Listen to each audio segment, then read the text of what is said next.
আখ্যাতে ছাগল বন্দি চলে বন্দি মাছ, নারীর কাছে পুরুষ বন্দি ঘোড়ায় 12 মাস। সখী গো ওহো আমার মন ভালা না, সখী গো আমার মন ভালা না।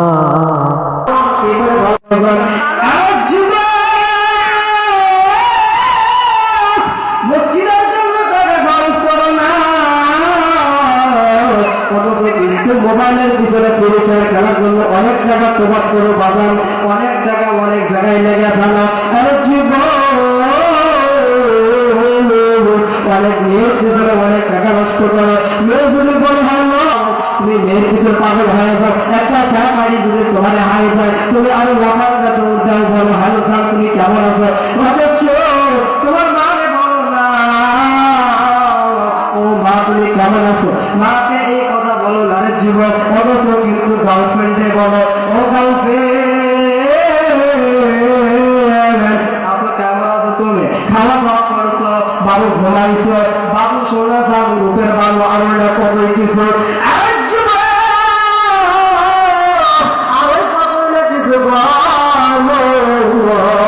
কিন্তু মায়ের কথা বলো না ও মা তুমি কি ভাত খাইছো, ও মা তুমি কি জন্য রাগ করছো, জীব করে পায়ে হাত দেবো যুবক মায়ের পায়ের তলে আমাদের মতো আপনার মতো মানুষের জান্নাত। জীব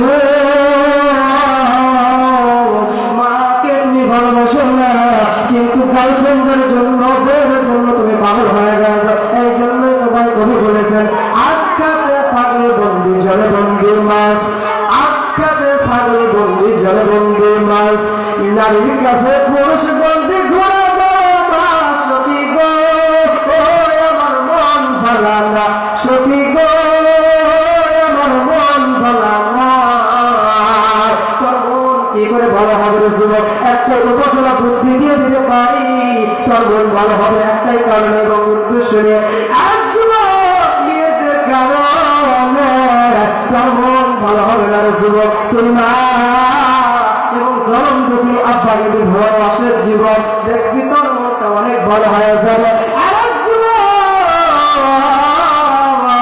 মেয়ের পাগল হোস না জীবন, গার্লফ্রেন্ডের পাগল হোস না, মাকে ভালোবাসে যুবক গ্যারান্টি দিয়ে বলে দিতে পারবো জনম যদি মাকে যখন দেখবি রে তুই যুবক তোর মনটা ভালো হয়ে যাবে যুবক। গার্লফ্রেন্ড ভালো মনে হবে না যুবক।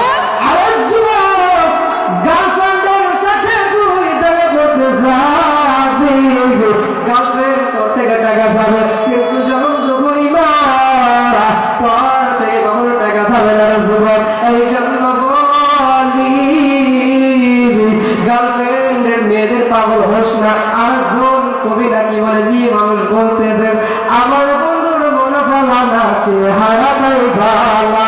এই জন্যই তো বলি রে যুবক তোর গার্লফ্রেন্ডের মন চেহারা ভালো হবে কিন্তু মন ভালো হতে পারবে না।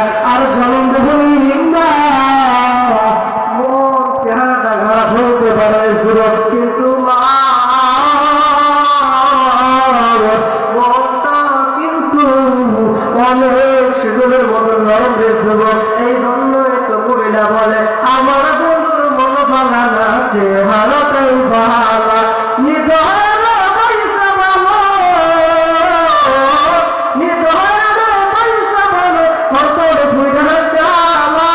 আমার বন্ধুর মন ভালা না চেহারাটাই ভালা। এই জন্যই তো বলে রে যুবক মেয়েদের চেহারাটা ভালো হবে কিন্তু মনটা ভালো হবে না যুবক। এবং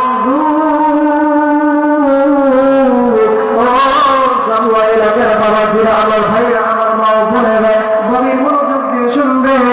হযরত আনাস রাদিয়াল্লাহু তাআলা আনহু নবীর কেমন পাগল এবং পাগল সাহাবী ছিলেন। নবীর পাগল সাহাবী হযরত আনাস রাদিয়াল্লাহু তাআলা আনহু মা জননীকে এতই না মহব্বত করতেন, এতই না ভালোবাসতেন গো বাজার। একটা ধার নবীর দরবারে 140 দিন মতন লেগে ধার লেগেছিল। সাহাবীরা মাকে ডাক দেয়া বলতে বলতেছেন, মা গো নবী গো, অনেক দিন ধরে আপনার দরবারে লেগে আছি। ও নবী গো, জনম দুঃখিনী মাকে একটু দেখতে চাই। নবী আমার বলে, আনাস রে, যা যা জনম দুঃখিনী মার সাথে তুই দেখা করে আয়। এবার সাহাবী আনাস রাদিয়াল্লাহু তাআলা আনহু চলে গেল মার কাছে, মার সাথে দেখা করার জন্য। আরে বন্ধু, সাহাবী আনাস রাদিয়াল্লাহু তাআলা আনহু মাকে দেখতে পায় রাস্তার মধ্যে। মাকে দেখে বলে, ও মা, আপনাকে দেখার জন্য আমি যাইতেছি গো মা। মা ডাকতে বলে, সন্তান সাহাবী আনাস রে, তুমি নবীর দরবারে ছিলে, কিন্তু তোমার মুখটা কেমন যেন শুকনো হয়ে গেছে। সাহাবী আনাস ডাক দিয়ে বলতেছেন, মা গো, আমার মুখ শুকনো হওয়ার কারণ আছে তিনটা কারণ।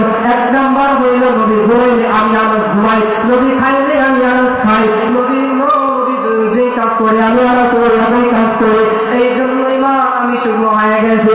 সাহাবী আনাসের মা ডাক দিয়ে বলতেছে, ও ডাক্তার আনাস রে, তাহলে মনে হয় তোমার মা তো নবীও মনে হয় 3 দিন ধরে খায় না, তাহলে মনে হয় আমার সন্দেহ লেগে যাইতেছে, তোমার নবীও মনে হয় 3 দিন ধরে খায় না, এই জন্যই মনে হয় তুমিও 3 দিন ধরে খাও না।